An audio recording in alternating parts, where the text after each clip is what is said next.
Hey everybody, this is Talking Money. I'm your host, John Savarino. Now, before we get into today's topic, please hit that like button. If you have any feedback, questions, or topics you'd like to see, leave a comment below, and also hit that subscribe button. Today we're going to be answering the question of, am I dumb for not having started to save for retirement? Now, this question was actually brought to me or texted to me by a friend of mine, and she asked it in the same context. She said, John, am I dumb for not having started to save for retirement? Now, of course, the first thing I wanted to let her know was, no, you're not dumb. And I want to let everyone watching here today, if you haven't started saving for retirement, you're not dumb either. She mentioned that she had gone to the bank, and they had kind of asked her in a condescending way, wait, you haven't started saving for retirement yet? So of course, that made her feel dumb. So quickly we want to clear the air that we're not dumb, but also, let's not get it twisted. Does it make sense to get started earlier than later? Yes, it does. And the reason for that is compounding interest. And the quicker we can have compounding interest working in our favor for our hard-earned money, it is going to grow our money exponentially in the future and the longer that it's invested, as you can see via the attachment. We'll go over compounding interest in more detail in a later video. But knowing that it does make sense to get started earlier than later, there's also a few boxes that I think we need to have checked off before we do start saving for retirement. Because by saving for retirement specifically, we're putting money away that we should not be using or should not be touching for 20, 30, heck, maybe even 40 years whenever we do expect or want to retire. Now, what are those boxes we need to have checked off? Well, the first box, or maybe even the first question that we need to be asking ourselves is, am I carrying any high interest debt? Now, what could be high interest debt, or how would I define that? Well, maybe I have some credit cards that I'm carrying a balance on. Or heck, maybe you have a personal loan that you took out to maybe pay some credit cards off for an unexpected expense in the past. Maybe you even have a car loan that's charging you a substantial interest rate. I would consider that high interest debt. Credit cards, for example, let's say they're charging us 25% to carry a balance with that company. Maybe our personal loan is charging us 15% on the money they loaned us. And our car loan, maybe we're getting charged 10% on that loan.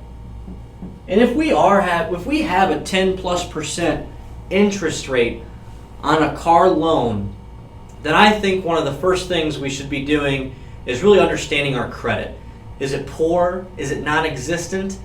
And then once we can understand it, it's very imperative that we work on rebuilding our credit or growing our credit, because the more money it costs us to borrow, we leave so much opportunity on the table moving forward.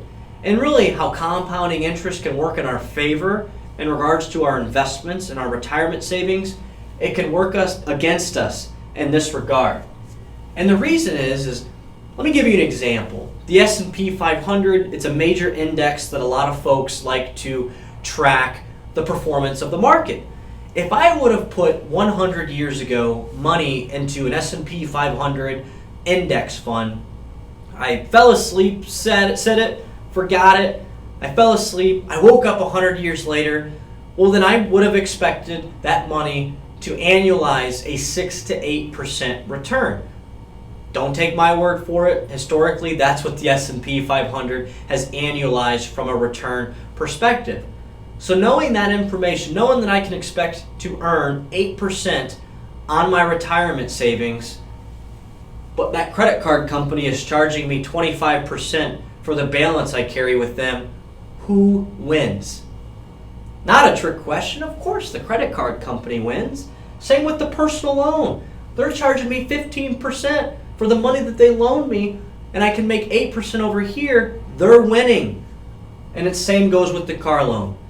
That lender is charging me 10%, I'm earning 8%, they win the race.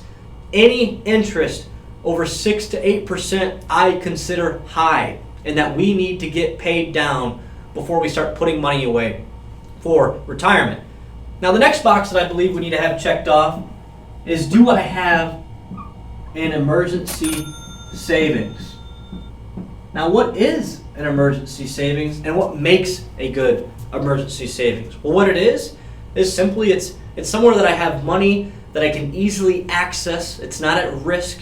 So for example, if my car broke down or my furnace went out, I can go to the bank the next day or whatever financial institution I have it with, and I know if I put $1,000 in there, that $1,000 is going to be easily accessible the very next day or sometime in the future. It's fully liquid, not at risk money.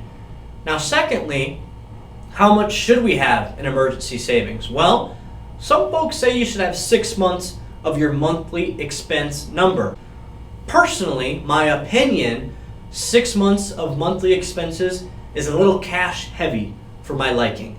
I think 3 months is a good number to start with, but if having 6 months of your monthly expenses in an emergency savings helps you sleep better at night, then who am I to tell you to only have 3 months? So let's say 3 to 6 months of our monthly spending needs to be put away in this emergency savings. And then our third box we want to have checked off is consistent cash flows. So as my friend had asked me this question, and she had just started her job less than 2 months ago, what was coming in the door was still kind of unknown to her, right? What's that expectation from a cash flow or an income standpoint? And then knowing how much is going out the door, right? Do I have a budget? And even taking a budget a step further, are you holding yourself accountable with that budget? Because if you're not, then to me it's non-existent. So if you only have a budget on paper and you're not tracking your spending and you don't understand it or you're not following it, then I challenge you, next month let's really track it. Let's really hold ourselves accountable in regards to what's coming in the door and what's going out via a budget, and then we can be very intentional with how much we're saving for retirement. So a quick recap. No, we're not dumb for not having started to save for retirement, but these are some of the boxes we want to have checked off. High interest debt. Let's attack that high interest debt at full force to get it knocked out very, very soon. We are leaving so much money on the table, being charged 25, 15, 10% just to borrow money. The less it costs us to borrow money, the more, it's an incredible amount of flexibility we are going to have now and moving forward. Making sure we have that emergency fund or that emergency savings with 3 to 6 months of our expenses put away, fully liquid, easily accessible, not at risk. And then lastly, understanding our cash flows, understanding the income that's coming through the front door and what our budget says, and that we're holding ourselves accountable of what's going out the door, right? What's coming in, what's going out, having a budget, then we can be very intentional with how and how much we're saving for retirement. So, as I said in the beginning of this video, I really appreciate you watching. Please leave that comment below. Maybe there's a topic or a question that you have that you'd like us to discuss in a future video. Smash the like button, smash the share button, and as always, we'll talk money soon.